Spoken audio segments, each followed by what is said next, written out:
Buen día. La mayoría de ustedes me conocen, mi nombre es Aníbal Torres, soy profesor de tiempo completo de la Facultad de Ingenierías y el día de hoy estamos aprovechando el espacio de esta asignatura que se llama Introducción a la Ingeniería para invitarlos muy cordialmente a compartir una charla con el ingeniero Luis Eduardo Lunar, quien es una persona que viene expresamente de IBM Colombia y nos va a acompañar hoy con un tema muy interesante que es el Big Data.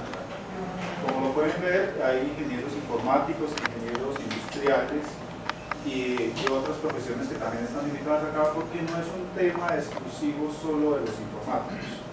¿Sí? Esperamos que la charla de hoy sea muy provechosa para ustedes y les abra nuevas posibilidades, les muestre nuevos campos de investigación y de crecimiento profesional. Queremos aprovechar la oportunidad para agradecerle este espacio a la profesora Elisa Uribe y nuevamente al ingeniero Luis Alberto Lunar. Estas charlas, conferencias, pues están marcadas dentro de lo que son las líneas de investigación de los dos programas de la facultad, razón por la cual la invitación se hace hacia todos los miembros de la facultad desde el grupo IPECO, ¿sí? En asocio pues obviamente con IDEA. Durante el transcurso de la charla vamos a tomar algunas fotografías y unos videos, como es costumbre de nuestras actividades, y les pedimos su consentimiento para publicarlas. Si alguno de ustedes siente vulnerado ese derecho, pues por favor nos lo hacen saber expresamente antes de terminar la conferencia para hacer la edición que sea necesaria. Si no será así, nosotros asumimos que ustedes aceptan pues, las condiciones de tomar las fotografías, que se usan simplemente para divulgación o eventualmente como evidencias ante actuales. Bueno, no siendo más, entonces les doy la compañía del profesor, del ingeniero. Muchas gracias y bienvenido. Muchas gracias. Buenas tardes. Primeramente, de verdad que muchas gracias por la oportunidad. Yo le decía a la profesora Patricia, me encanta estar en una universidad porque creo que es la mejor época. En mi caso no tengo. Yo también estudié en una universidad, yo soy venezolano, estudié en una universidad pública que se llama la Universidad Central de Venezuela. Vamos a hablar de Big Data. Yo pienso que vamos a hablar de todo un poco. Quiero aprovechar que ustedes están ahorita en ese momento de su vida trascendental en el cual tienen que empezar a definir, muchachos, encaminar, fortalecer, aclarar muchos caminos. Aquella, no recuerdo la expresión colombiana cuando uno dice tantas las cosas, pero no hay tiempo. Aquello que el tiempo es oro, yo creo que ya se devaluó, ya no es oro, de verdad. Hay que tomar decisiones importantes porque también irán a escuchar desde este momento, si no han escuchado en los medios impresos y en su futuro profesional, que el mundo está cambiando, se está transformando y eso parece como que es ese cuento que escucho tanto. Tengo una noticia buena y una mala. La mala es que el mundo cambió, está cambiando y va a seguir cambiando. La buena, ante una crisis o una oportunidad, es que tenemos precisamente eso, tenemos la oportunidad de poder abordar ese cambio, esa transformación, ese reto de la mejor manera. Si la invitación es a que esta charla sea bien interactiva, me pueden interrumpir cuando ustedes gusten, me pueden preguntar de lo que ustedes quieran, porque lo que yo no sé, simplemente le diré, no sé, te la veo, me das un correo y yo te envío esa respuesta.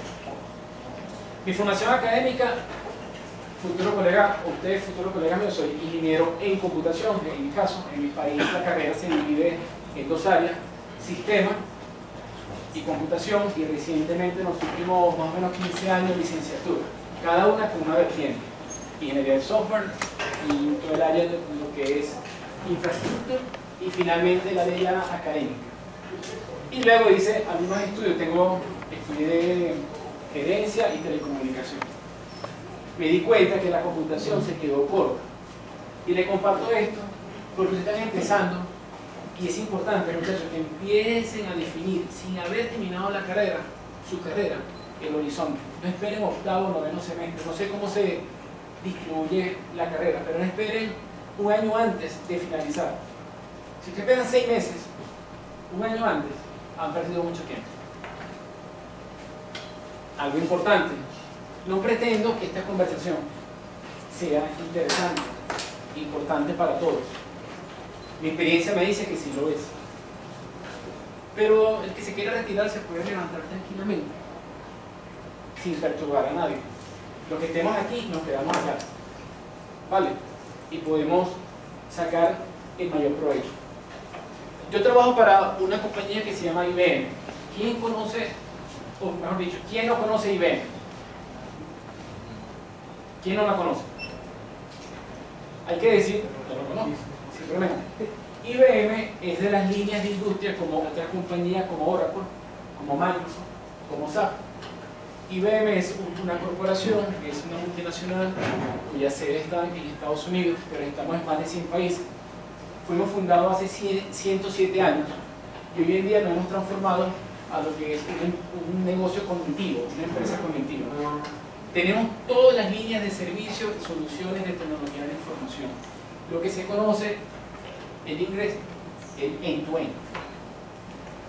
IBM es líder, ciertamente. Tal vez yo no soy el más idóneo porque soy empleado de IBM, pero ciertamente IBM es la gran corporación de tecnología. Ahorita hace unos minutos estaba hablando con un compañero en Venezuela que se graduó conmigo y le decía: Humberto, estoy ahorita en una universidad y voy a dar una charla. Me acuerdo cuando estábamos en el 4º semestre y veíamos a aquel ejecutivo de Oracle hablando en aquel entonces de Data Smart. Y uno lo miraba así como grande y uno con las ganas de decirle: mire viejo, yo soy un estudiante, de una oportunidad para traer Oracle, aquello. Esa era la sensación. Y miren la puerta que da el mundo. Muy amable, gracias. Que me da la oportunidad de estar aquí frente a ustedes. Y realmente desde que estoy en Colombia, tengo 4 años, he estado yo creo que en las universidades privadas, yo creo que casi todas. O sea, yo creo que estamos por lo menos unas 15 institutos. Y es muy grato, porque yo también estuve en un momento allí. Cuando... ¿Quién está pasando por los pasillos mismos? Yo ya no puedo pasar. ¿Quién? Ah, ok, dale. No hay problema, no hay problema. Empecemos. Esa señora que está allí, con permiso, se llama Carlota Pérez. Carlota Pérez es importante cuando hablamos de Big Data hablar de esta señora. No solamente de Big Data, es importante hablar de Carlota Pérez cuando hablamos de Cloud Computing. ¿Lo han escuchado? De Mobile, de Security, de Social Media. Carlota Pérez tiene mucho que ver con ella. Con ellos, perdón. Carlota Pérez es una venezolana, nacida en Venezuela, criada en Londres. Tuve la oportunidad de conocerla casi hace 10 años en una universidad. Y Carlota Pérez la quiero reseñar, muchachos, por algo importante. Yo no sé si ustedes se han preguntado en un momento de su carrera, y es: ¿qué estudio? Mobile, Security, Oracle, SAP, Big Data. ¿Qué hago? ¿Qué estudio? Son tantas cosas, tantas vertientes. ¿Es o no es? Digan sí o no. Sí. ¿Verdad? Uno dice: ¿ves? ¿Pero qué hago?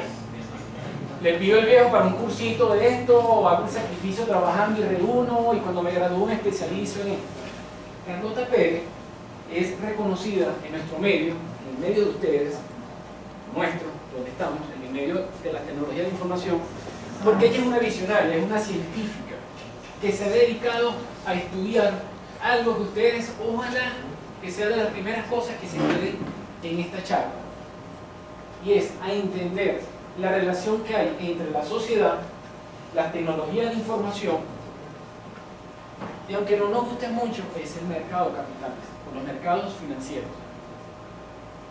Esa tecnología es una realidad en Estados Unidos, en Tokio, Hong Kong, Venezuela, Curazao, Trinidad, en Colombia y en Medellín, en Copacabana, en Envigado, donde ustedes quieran. Eso es una realidad. Esa tecnología de la relación mercado, tecnología, y llamémoslo dinero, la inversión, la rentabilidad, es una realidad social, es una realidad de nuestro mundo. Ella se dedicó y en el año, creo que fue 2009, sacó este libro. Lastimosamente no se lee muy bien, pero es algo así, dice allí la tecnología, o sea, la revolución tecnológica y el capital financiero. Ese libro la catapultó ella como investigadora.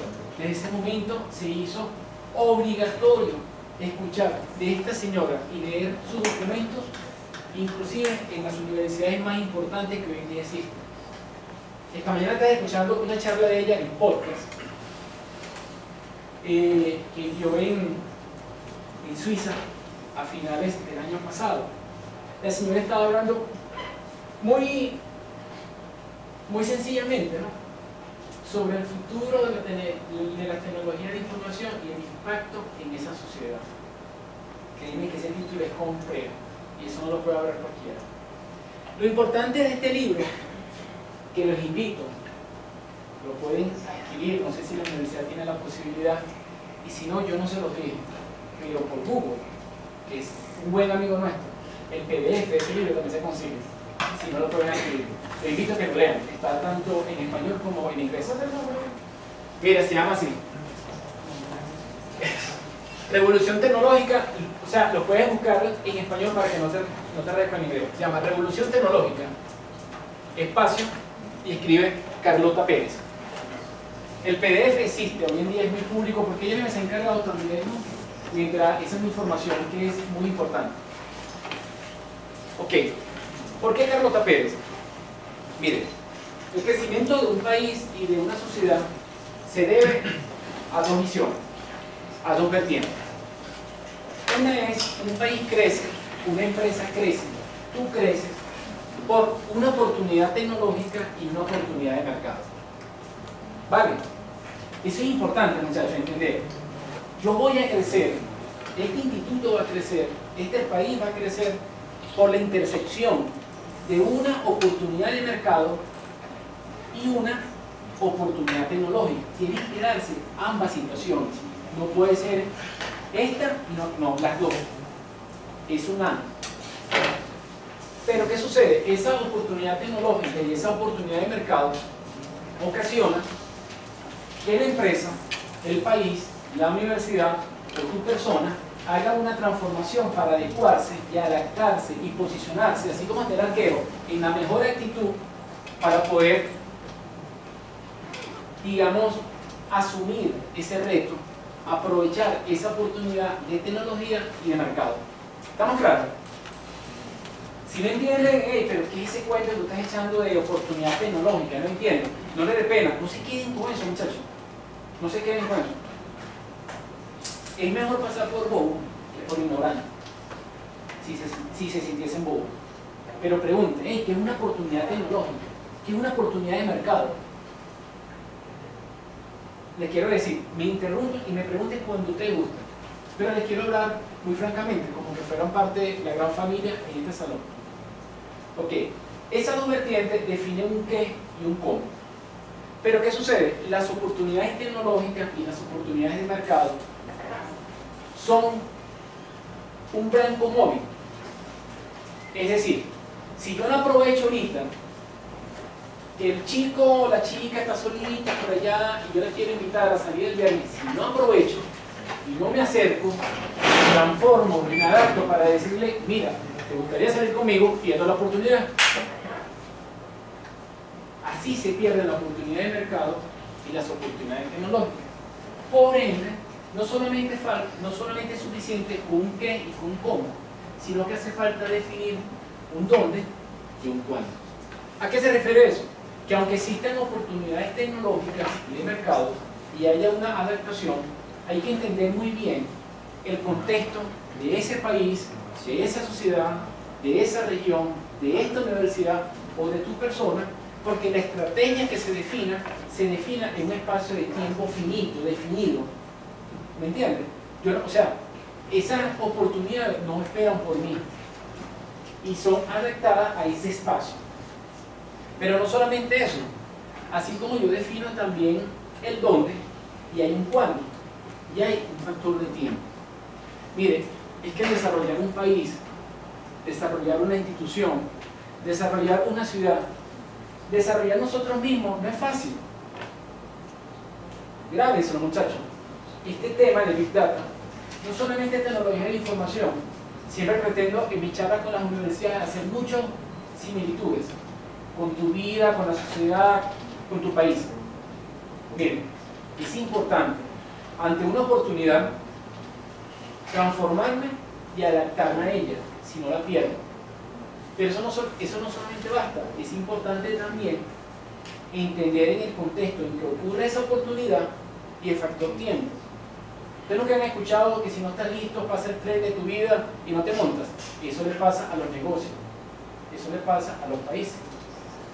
Y el tren puede pasar, pero no será el mismo, ni en el mismo momento, ya ese instante se perdió. Entonces, con relación a eso, pasemos el tema. Porque a mí me invitan acá a hablar de Big Data y otras universidades me invitan a hablar de Cloud Computing, otras de Security, otras de Mobile. ¿Pero por qué? Carreta, esa es la palabra. Esa carreta. ¿Por qué tengo que escuchar esta carreta? Miren, muchachos. Les presento el pasado y su futuro en una sola lámina. Esta es la lámina más importante de esta charla. ¿De verdad? Ya vamos a ver por qué. Esta charla define el por qué usted tiene que estar escuchando y tiene que salir de aquí a profundizar en Big Data y tiene que tratar de definir una línea de investigación, de fortalecimiento de su carrera y en algunos casos, en vez de que me equivoque, tratar de transformarse como persona y las actitudes para poder aprovechar una oportunidad de mercado y de tecnología para su futuro, para tu bien, el de la sociedad o tu país. Así de fácil. Resulta que Carlota hizo un estudio basado en esas dos vertientes, en esas cuatro: qué, cómo, cuándo y dónde.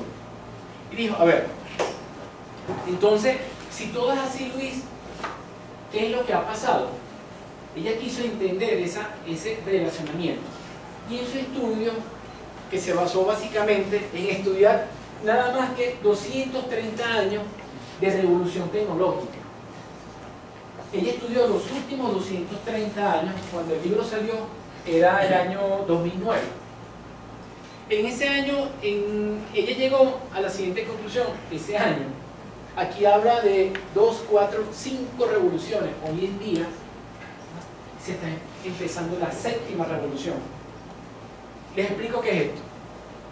Resulta que Carlota dijo, bueno, qué chévere, hay una oportunidad de mercado, tecnología, yo me adapto, se adapta al país, la aprovecho y me montas, pero ¿cómo es ese cuento? ¿En qué influye eso? ¿En que estemos acá, no estemos acá? ¿En que la revolución industrial, el internet? ¿Por qué? Hasta ahorita no lo he convencido. Ya lo voy a convencer. Ella llegó a la siguiente conclusión y dice, mire, en los últimos 230 años han habido 5 grandes revoluciones tecnológicas. Esas 5 grandes revoluciones tecnológicas han tenido regularidades temporales y regularidades históricas. ¿Qué es eso, Luis? Bueno, las regularidades históricas se refiere a que cada aproximadamente 40, 50 años ha habido una revolución tecnológica. 1771, la revolución industrial. 1829, época de la máquina de vapor y el ferrocarril. 1875, la época del acero y la ingeniería pesada. 1908, la época del petróleo, el automóvil y la producción en masa. 1971, la época de la informática y las telecomunicaciones. En la 245, en la 6ª revolución empezó la nanotecnología. Y en la 7ª que estamos ahorita, estamos hablando del Internet de las cosas, que también es muy interesante conocer. De esas regularidades históricas hay otro patrón, y es cada una de estas revoluciones, como les decía, se ha dado aproximadamente cada 40, 50 años, pero ha tenido un comportamiento de maduración. Maduración es que la tecnología, cuando sale al mercado, tiene que madurar. Es como nosotros, uno madura con base a ¿qué? A las experiencias, a las interacciones. La tecnología madura con base a ¿qué? A las experiencias de los usuarios, de quienes usan esa tecnología, esa herramienta. Ese proceso de maduración, ella llegó a la conclusión que era un proceso que duraba aproximadamente 10 años. ¿Qué quiere decir eso? Otra conclusión importante. Cada 40 años el mundo va a cambiar. Va a tener un cambio. A ver, me explico mejor. Cada 40 años va a haber un cambio fuerte, impactante en el mundo, motivado por la tecnología de información. Tecnología de información no es un software solamente, no es solamente un servidor, un hardware, no. Tecnología de información. Cada 40 años eso va a suceder. Y en ese periodo de 40 años van a haber 10 años de maduración. Si ustedes tienen 20 años ahorita, están viviendo una revolución que va a durar 40 años con unas tecnologías que hoy en día están definidas por el mercado. Entonces, muchachos, conozcan cuáles son esas tendencias. Identifiquen algunas o identifíquense ustedes con ellas. Y es esa la que en los próximos 10 años tienen que exprimir y conocer, porque esa es la que va a permitir el desarrollo de Medellín, de Colombia, de Sudamérica, del mundo. Esa es la que te va a permitir crecer en lo económico y en lo profesional. No se desvíen de ella, no pierdan tiempo, no busquen donde no van a encontrar. Otra característica, ella decía que hay irregularidades temporales, y es cada una de estas revoluciones se dieron producto de un Big Bang. ¿Qué fue un Big Bang? Fue una demanda. Hubo una situación crítica, hubo una crisis económica, por ejemplo, hubo una crisis de mercado, hubo una guerra mundial. Adelante. Adelante.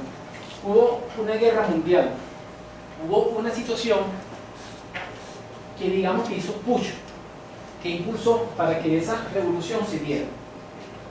En el caso de la revolución industrial, esa es muy clara, pero la más interesante, y es la que se conoce como la primera revolución, es esta que está acá, la época de la máquina de vapor y el ferrocarril. Eso transformó el mundo. El traslado de insumos y de servicios de una parte del mundo al otro se transformó de meses a semanas. Y eso originó beneficios y transformaciones en nuestra sociedad, entre ellos el desarrollo.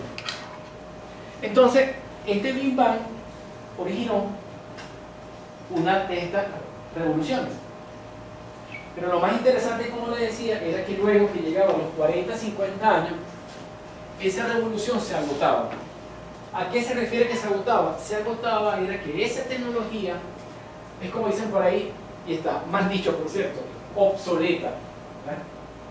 Ya eso no lo usa nadie. Aquel teléfono Nokia, chiquitico, el que con 2 deditos ya listo, eso era obsoleto, ya eso no se usa. El mercado lo rechazaba, o el mercado demandaba bienes, servicios, necesidades que esa tecnología ya no daba una respuesta. Adelante, pasa. Vaya a su casa, no le guste. Mira, ya aquí se está cómodo también. Entonces,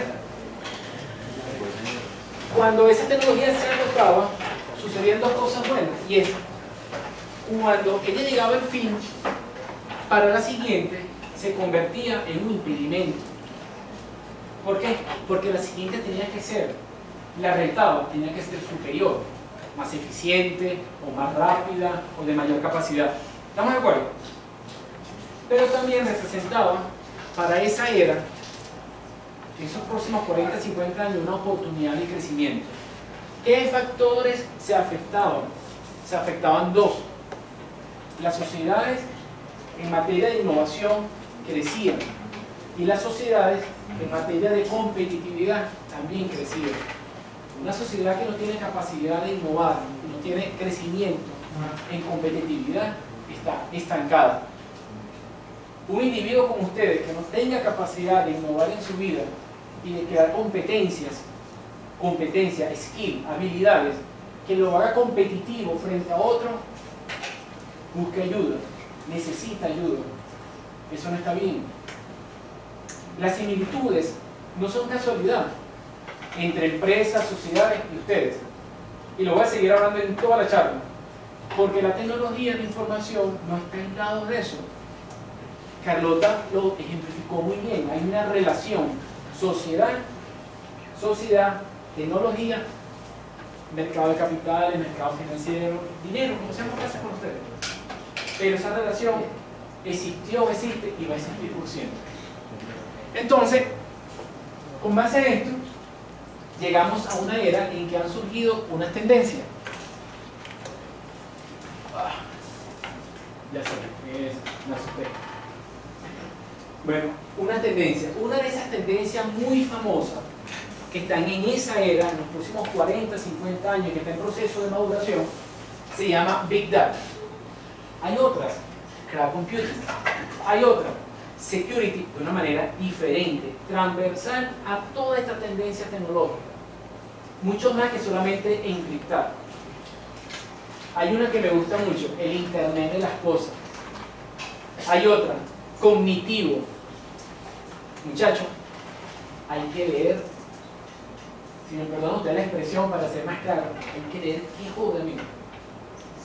¿Verdad? Yo les invito a leer qué joder bastante.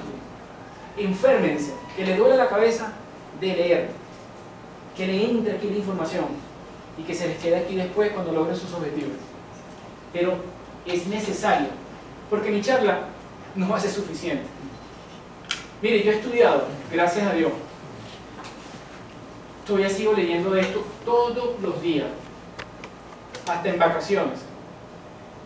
Hasta leer la prensa es suficiente para enterarse de que hay que leer más. ¿Qué sucede con Big Data? Que es una de esas tendencias. ¿Que va a durar? ¿Cuánto va a durar Big Data? ¿Y un proceso de maduración? Y si no me monto una pila, no lo voy a decir. Ya usted sabe lo que va a pasar. Bueno, ahora, disculpe que yo no sé si sé los títulos, ¿verdad? Los nuevos enfoques y demás de los datos están creciendo. Ustedes miren las láminas. Yo las láminas, muy poco. ¿Qué ha pasado con los datos? A ver, yo les voy a decir algunos tipos. Video, imagen, texto, audio. ¿Qué tienen en común? ¿Qué tienen en común, viejo? Que todos se mueven por medio de... Son altamente dinámicos. Vale esa. Aunque no es la que quiero, pero esa, la vas a ver que tiene mucha razón. ¿Usted, señorita? Son cargados de información y No, los datos no tienen información. Mosca con eso. Son, simplemente son. No, mosca con eso. Simplemente son. se pueden transmitir. Dígalo que no se lo datos. Datos desconectados. Datos. Un dato. Amarillo. Negro. Zapato. Falda. ¿Eso qué es? Un dato, pero eso no define. La chica de falda negra, zapato negro, pelo amarillo. O sea, la información más estructurada, los datos más estructurados empiezan a generar información. Eso es importante, que nos va a ayudar. Lo que tiene en común todo esto, aparte de lo que dice el caballero, que es muy cierto, es que todo este tipo de datos puede ser generado por el ser humano. Uno puede generar imágenes, audio, video y texto. ¿Sí o no? Sí, ¿verdad? Vamos a ir viendo. ¿Cuál es el problema de esto?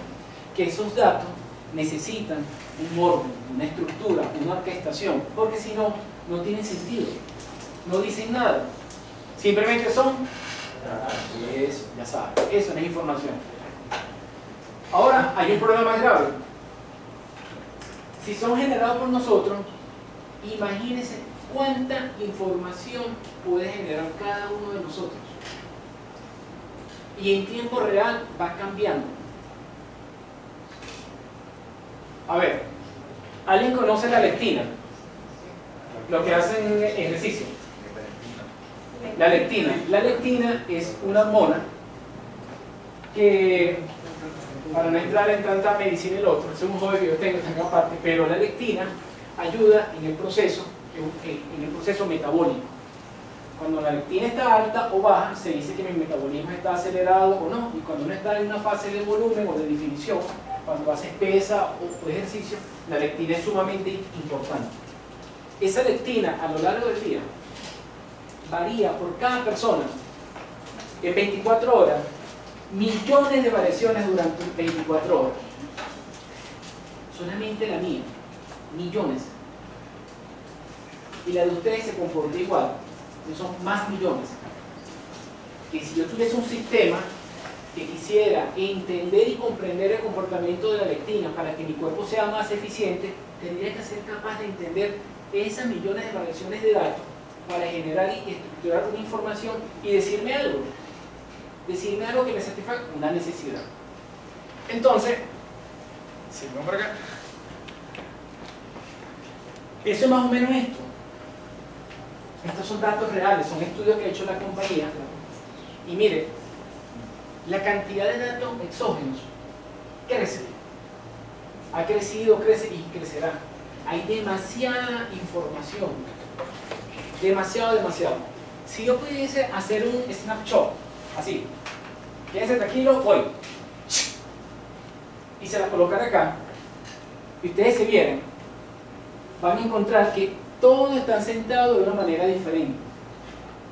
La postura en una silla, en unos estudios que se hicieron en Tokio, han sido considerados casi un patrón de identificación tan válido como la huella dactilar. Con base a ese estudio y a todos los datos que se generan cuando tú estás sentado así, la presión, las posturas, las piernas, el largo nuestro no es igual. Todos variamos.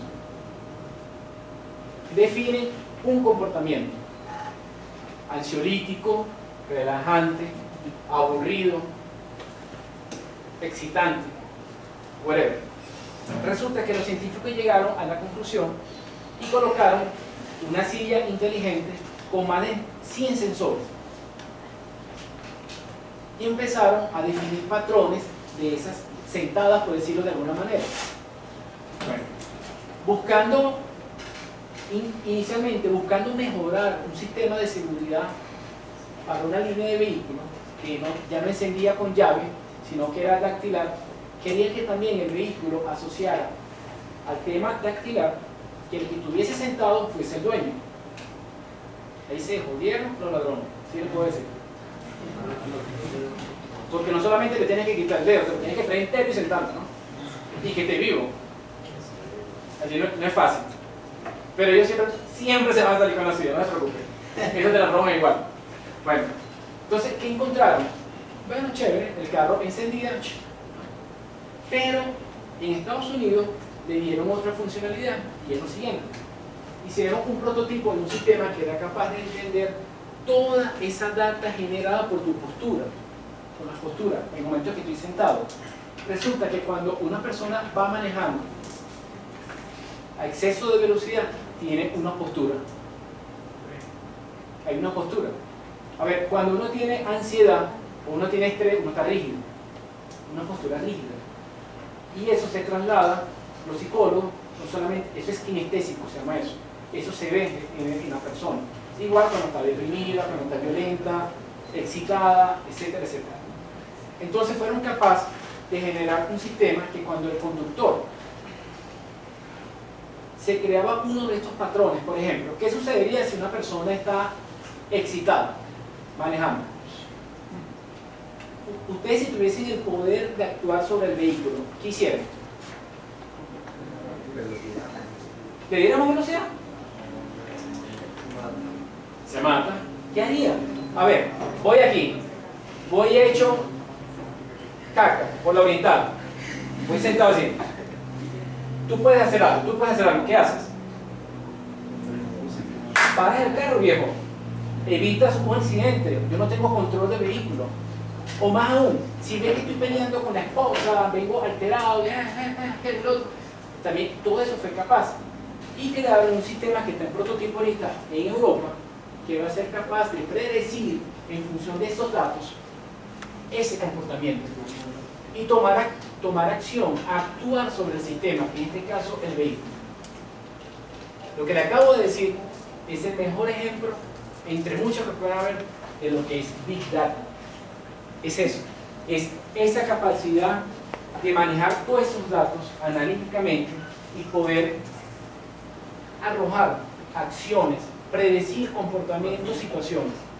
Ese es un concepto muy fácil, eso es una realidad. Esto es muy complejo, pero es muy real y está sucediendo.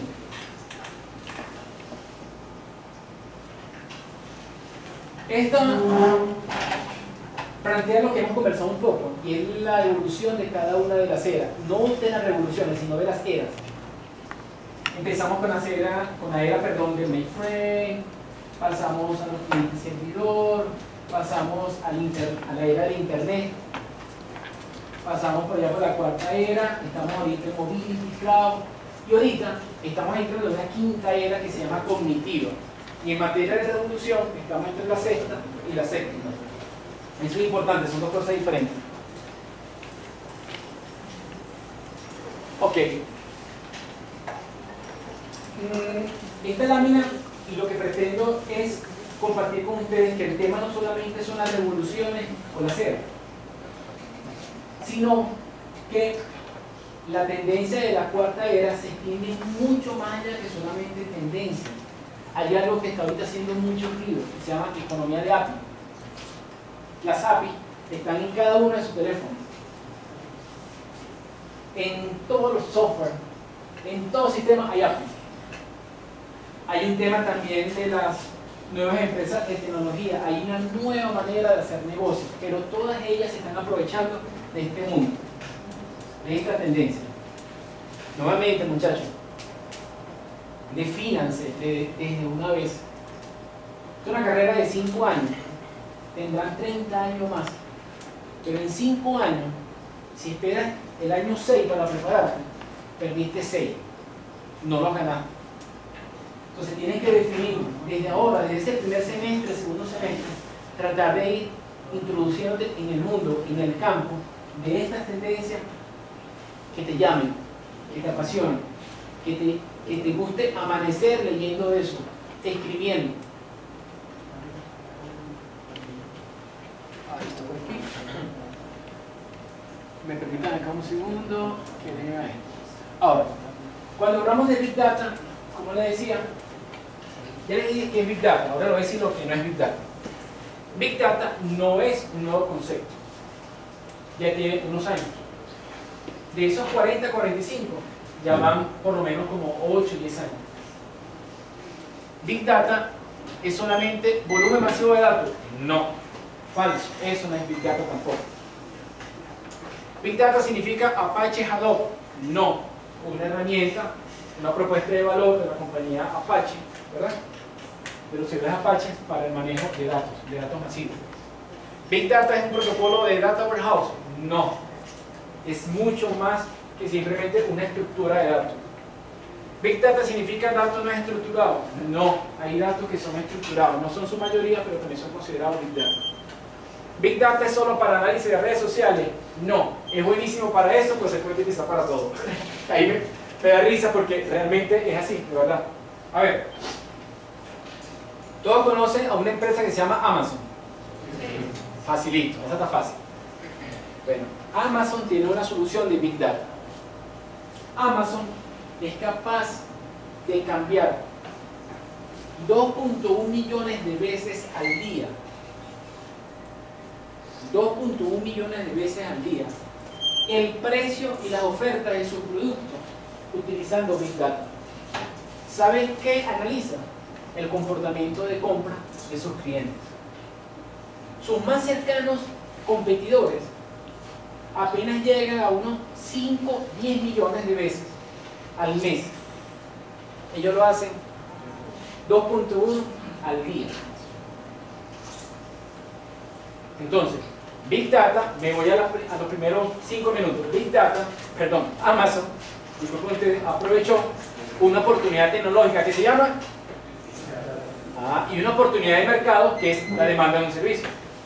En un momento dado, en un contexto dado, en una situación, y aprovechó, y por eso es Amazon. Cuando dice que hace análisis de redes sociales, sí. Cuando ustedes entran al Facebook, el Facebook tiene mucho de análisis de datos, hace Big Data y fuertemente. ¿Sabe por qué?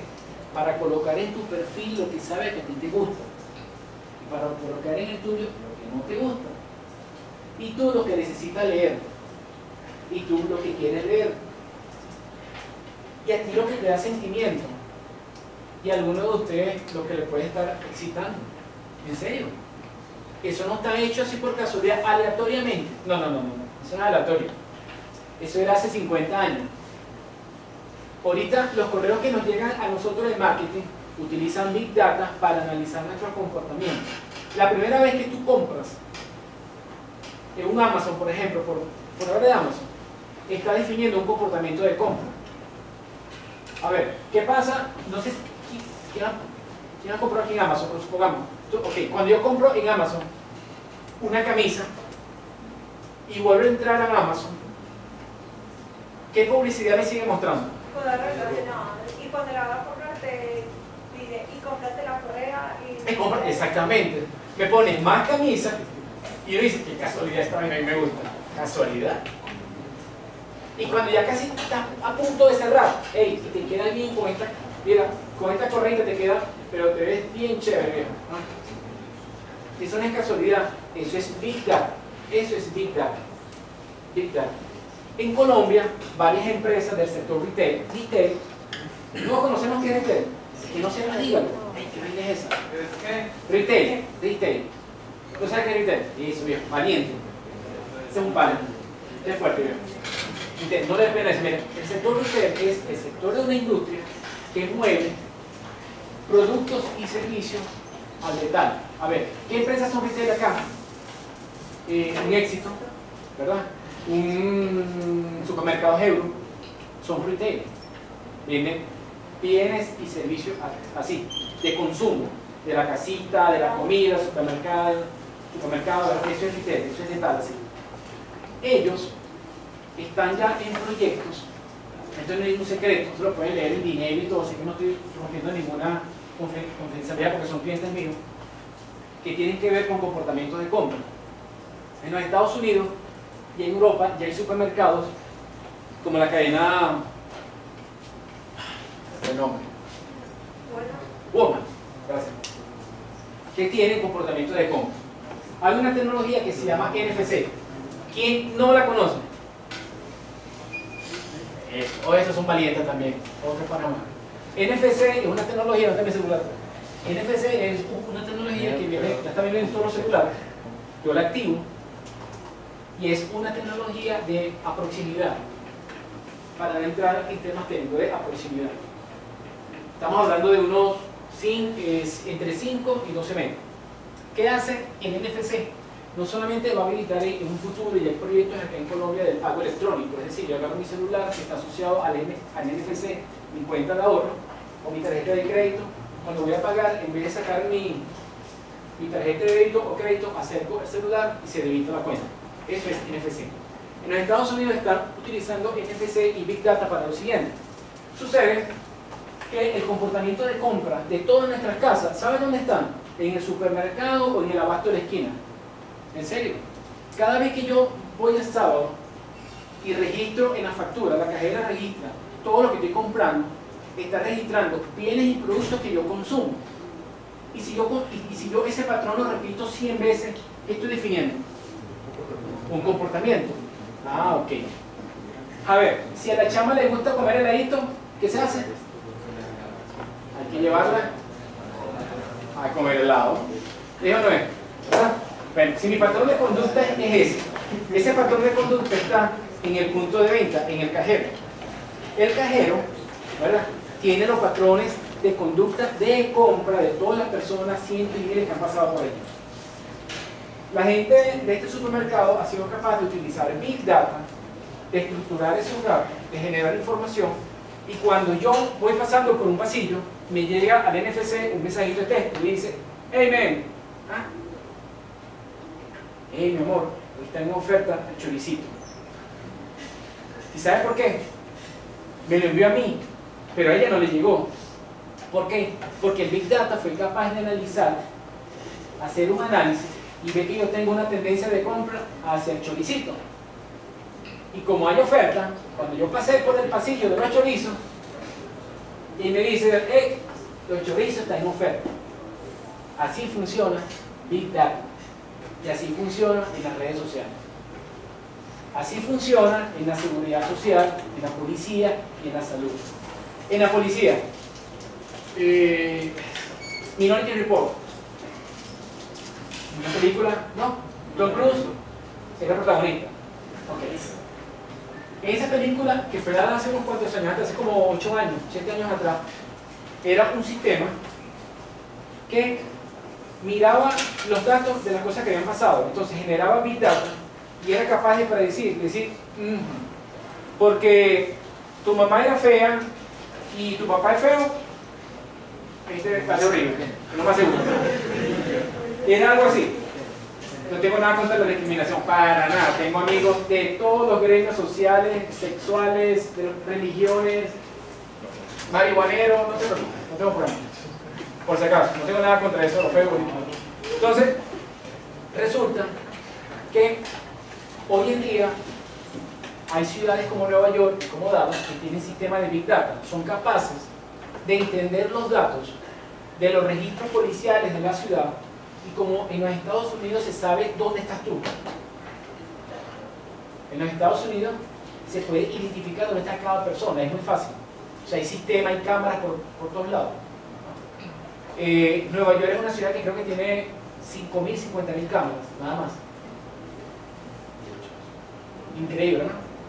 Pero son 72 millones de personas que transitan diario. No más fácil. Bueno, sucede que, a ver, si yo, Big Data se dice que tiene un lado gris, un lado inhumano. Muchachos, eso es importante, también que lo entiendan. Te voy a dar el siguiente ejemplo. Ese sistema es capaz de decir, ya voy, esta persona que tiene un precedente policial negativo, antecedente, conflictivo, se encuentra en esta zona. Entonces resulta que cuando la variable 1, 2 y 3 se da, lo más seguro es que suceda un asalto. El sistema es capaz predictivamente, con base a Big Data, utilizando Big Data, todas las variables del entorno, es capaz de analizar, hacer una analítica y definir un probable comportamiento. En ese caso, un posible atraco. Y la policía no actúa, porque el atraco no se ha dado, pero sí recibe la notificación y las unidades empiezan a estar más cerca de esa zona. ¿Dónde está lo malo? Qué viejo, porque una situación de mi vida yo estuve preso, una situación de mi vida yo hice algo indebido, no quiero decir que con eso me van a marcar aquí como una vaca por el resto de mi vida. Ahí viene la parte inhumana.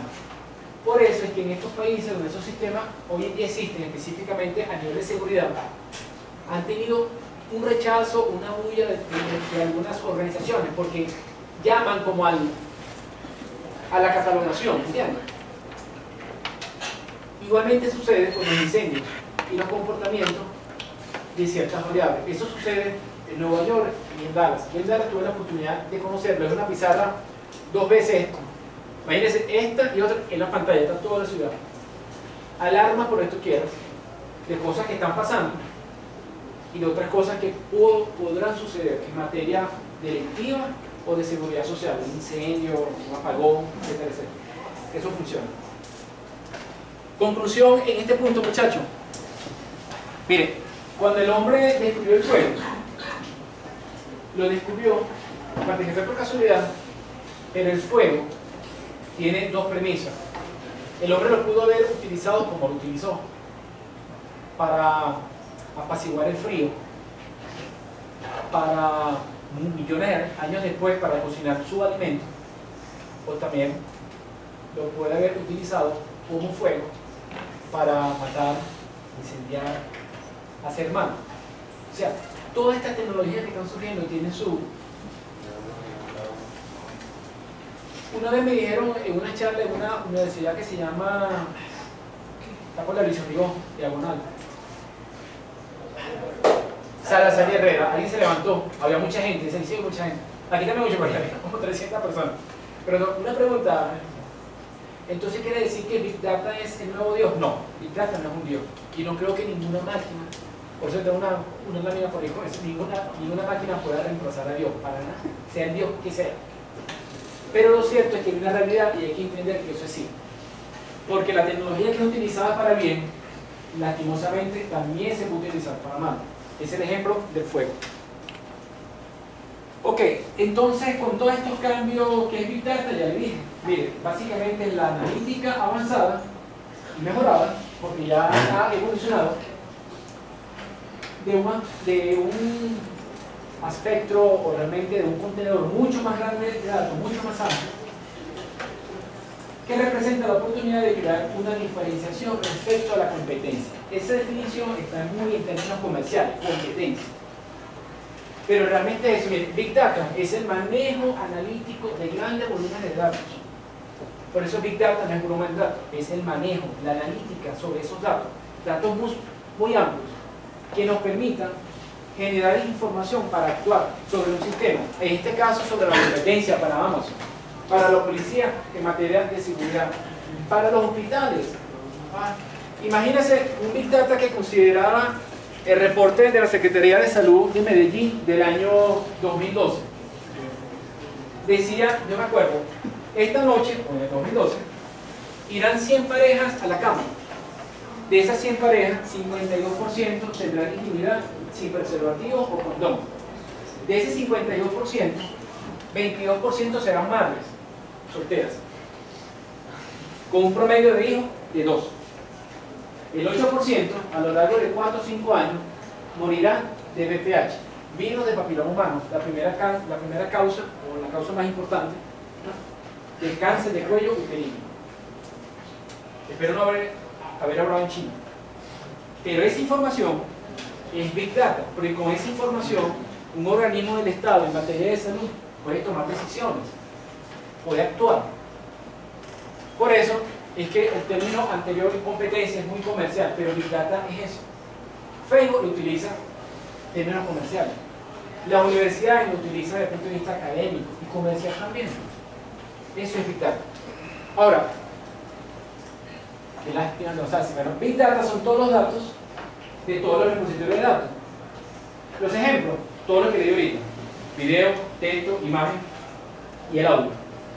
Aquí está segmentado, por ejemplo, datos transaccionales, es una transacción, son registros, tienen una característica particular: volumen. Los datos transaccionales se generan en mucha cantidad y obviamente no son estructurados, algunos son estructurados, todo depende de la estructura de datos.